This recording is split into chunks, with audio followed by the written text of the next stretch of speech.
It's our 2017 Survivor Ambassador, Alison Bonsell.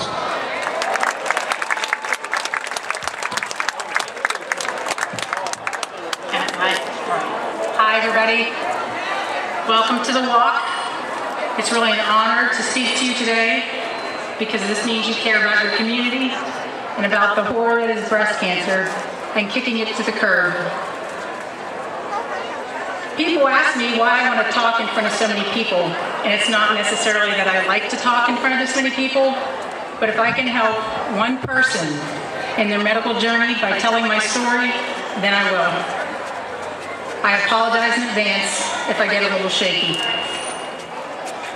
I spoke last fall at the girls' night out.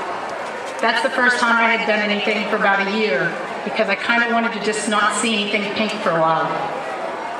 But I felt like I should tell my message, and I did. Then again, I kind of wanted to just sit back. But I'm going to tell you that story, but I need to tell you what happened between last October and this October. 2 months after I was diagnosed in February of 2014, my daughter's best friend, Jordan Swagger's mother, approached me at a track meet, and she said, "Listen, I found a lump. I heard your story. I'm going to go get it checked out because I want to know what's going on." We immediately exchanged cell phone numbers so that we could speak to each other, and we did. For the next year, we shared everything. Surgery notes, diagnoses, blood work results, chemo and radiation side effects. I was the opposite of Kim. I researched everything. She was like, I don't want to know, just tell me what I have to do. But yet she would confide in me. Do you have numb fingers yet? Can you taste anything? Do you have heartburn, and what the heck do you use for it? And we texted all the time. After 24 weeks of chemo each, and weeks of radiation each, and poor Kim a double mastectomy afterwards, we decided to hit Chili's in Altoona for a celebratory "These two girls beat cancer's butt." We even had the waitress take our picture because we were survivors. Fast forward to a year later, when I got a call from Kim, and I could tell by her voice that it wasn't going to be a good call. She just said 2 words: "It's back." I didn't want to tell you, she said, because I don't want you to think that this is going to happen to you. That was Kim. She don't want to worry anybody. She traveled to Chicago for that round, on and off for months. And my friend and fellow warrior, Kim Hileman Peterman, lost her fight this April. So we can't get complacent, and I can't stop wanting to wear pink, because this stuff still kills people. Jordan, Brooke, and Levi can't speak to their mom. Her mom and dad can't give her a hug. And her grandbabies aren't going to get to know her because of breast cancer. So what we're doing today is important. Every single person in this stadium is important. I'm sorry. So I'll tell you my story now. I'm a local girl born and raised in Saxton, Pennsylvania, and I lived up and down the East Coast and in Pittsburgh for 8 years before I came home to live here. I had a lot of things happen in my life. I married, had 2 children, divorced, was a single mom for a little bit, married a wonderful man, and got 2 new children added to her family. But then the father of my children, my first husband, passed away at an early age. None of that prepared me for what was coming. 4 years ago, this month, I was working out and wanted to take a quick shower. You know, some shower gel just to get that sweat off. And I rolled over what felt like a lot of bubble gum under my skin. And I thought, wow, that wasn't there yesterday. What's up with that? I decided I'd wait a week and see if it was still there because, you know, could have been a bruise, who knows. But it didn't go away. So I called my doctor, just my general OBGYN, and they got me in. They felt the lump, and they sent me for an ultrasound and a mammogram. I'm going to start talking about dates now because it's important to my story. On October 31st, I had an ultrasound and a mammogram. I was not called back to that doctor's office until December 18th. So for 7 weeks, I had to feel that lump and wonder what was going on with that mammogram and ultrasound. When I finally go there, they told me exactly what I wanted to hear. It's okay, it's just dense tissue, you're fine. But I didn't feel fine. There was something panicking going on inside of me because I just knew something wasn't right. I said, it's still there, why can't you see it? So they kindly explained to me about dense tissue and how when it's squeezed flat in a mammogram, you can tell it's not a lump, it's not a tumor. And I was okay. And I said, well, can you tell me why the ultrasound didn't see it? Because that doesn't squish anything. And she couldn't. So I respectfully asked for a second opinion. That was December 18th. I had to wait till February 4th to get a second opinion at the Joyce Murtha Center. And why do you think it took so long? Because there's so many women that need breast specialists. That's the sad part. I walked in there on February 4th, and they told me the same thing. You're fine, it's dense tissue, no problem. And again, I spoke to my doctor, who's Diana Craig. I said, Dr. Craig, this isn't right. Something's not right, and I don't feel comfortable with this diagnosis. And you know what Dr. Craig did? She sat down and spoke to me. She listened to me about why I was nervous and what was upsetting me. And in the end, she went ahead and ordered a second ultrasound for me that day. In the ultrasound, they kind of saw something they didn't like. So they said, she came to me and touched my shoulder and said, Alison, we're going to do a biopsy right here. So they did a biopsy that day. Fast forward to a week later. You have to go in person to that area. They will not tell you results over the phone, good or bad. So my husband says, I'll go with you. I said, no, don't bother. My mother says, let me come with you. No, Mother, they're going to tell me I told you so and send you on your way. So when I walked in to that office by myself, Dr. Craig says, I can't believe this turned out this way. Neither can the tech. Nobody can believe it, but you have breast cancer. Immediately, as tears stung my eyes, I felt like the air was sucked right out of the room. I started fanning my face, and she went into doctor's mode. She went right for my decision had to come between a lumpectomy and a mastectomy and mammocyte radiation and just, I said, you need to stop. I have to write this down because I'm never, ever going to remember this. I was in shock. She patiently handed me a Kleenex and let me get my paper and pen, of which I just started to write everything down. She was wonderful. She's a great doctor and very matter of fact, and she kept me from going off the deep end by patiently speaking to me. When she left the room, I'm sorry. Okay. Sure. When she left the room to make some arrangements for the CAT scans and bone scans, I realized I had to make some phone calls. First call was to my husband. I could hear the shock in his voice when I said I had breast cancer, the first time I ever said those words. And I'm sure he was scared to death, but all he said to me was, we'll get through this. Then I realized I had to call my parents, and that literally made me sick in the stomach. Because you see, in 1976, they lost one of their 4 children to leukemia. How was I supposed to tell them that a second one of their children had cancer? But as parents do, they calmly told me that everything was going to be okay, and it was early detection, and they knew that I'd be fine. I texted my sister, my best friend Mary, and then I texted my mother and said, you have to tell Chuck, my brother, and the rest of the family, I can't say those words one more time.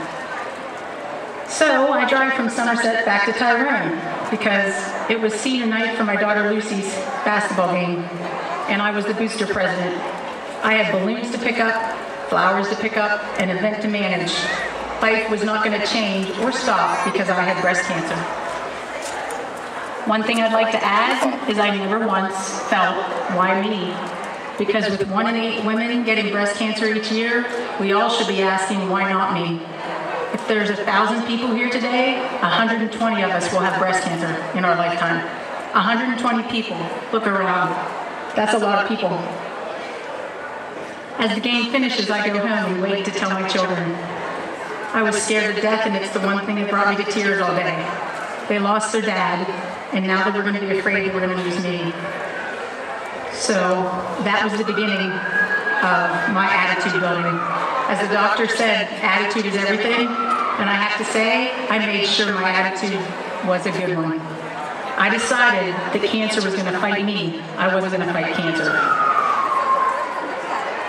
I didn't know a lot about cancer, so I studied and I Googled and I got reputable sites from my doctor's offices so I could get good information. March 24th, I had a lumpectomy. A week later, I had a margin surgery. And April 28th, I started chemo, 2014. Last Friday was 3 years since my last chemo treatment. Look at those eyebrows. So they called me and told me that I was fairly lucky to have this type of cancer. The lady said, you know, it's a horrible thing to say, but invasive ductal carcinoma with ER and PR positive is actually, if you have to have breast cancer, that's the good kind to have. What oncologist would you like to use? I thought, I don't know any oncologists. That's a strange question. I had never had a need for one before. But I lucked out. I had Dr. Mark Keating, and I had Dr. Jack Shocker for my oncologist and radiation oncologist. How about it? Yes. It's not just about those doctors, it's about everybody else that works in their offices and helps you through your journey. Dr. Keating and anybody who knows him will smile, will pump you with as much information as you want to hear. And I wanted to hear it all. I had 24 rounds of chemo. I became bald, no eyebrows, no eyelashes. One thing good about chemo, and believe me, it's about the only good thing I can think of, is you don't have to shave your legs for 6 months. But if you have a runny nose, you really need a Kleenex real quick because you lose that too. That's a little chemo humor that only people who have had chemo would understand. As I moved on to radiation, Dr. Shocker's office was the same. 6 weeks, I saw those people every day, Monday through Friday. You get a rapport, and you know them on a first-name basis, and they know you. Aside from the doctors, I want to mention somebody from Dr. Keating's office. He's a scribe.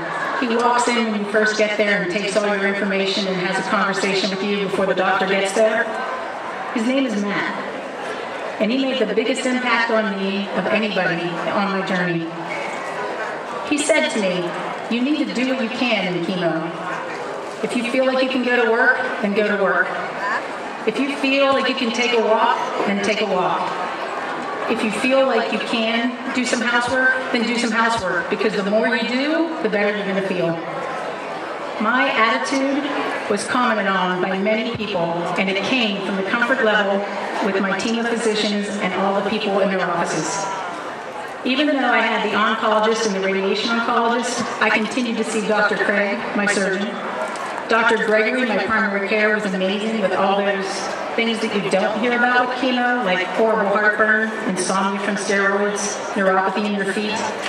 The nurses, the PAs, the folks at reception that help schedule you and take your co-pays and keep everything straight. All of these people help make my battle easier. I took Matt's words to heart, and I did not even miss more than 6.5 days of work in 24 weeks of chemo. I was busy, so I wouldn't realize how bad I felt. Your medical team consists of all kinds of people.